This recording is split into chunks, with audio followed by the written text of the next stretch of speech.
Hello po mga kabayan, magandang araw po sa ating lahat. Ay gumagawa ako ng video ngayon kasi marami talaga akong napapansin nung sa mga dahig. Saka nakita ko talaga sa social media na maraming nagpapakunwari na supporters sila ni Duterte. Tapos, yes, because I know how to read their content, kung ano yung nilalagay nilang mga wordings, kung ano yung mga sinasabi nila. So, paalala ko lang sa inyo guys na mag-ingat-ingat kayo kung sino ang kinakausap nyo dyan sa dahig.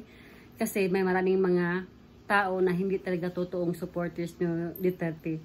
Nag-ano lang sila. Ang ginagawa nila, despite the audience, the Duterte supporters, and also despite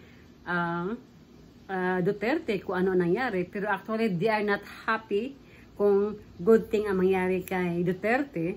So, but they want to get kayo guys, gusto nilang kukunin yung attention nyo. Gusto nilang kukunin yung magpa-follow kayo sa kanila. So, they are pretending to be a Duterte supporters, but actually, they are not.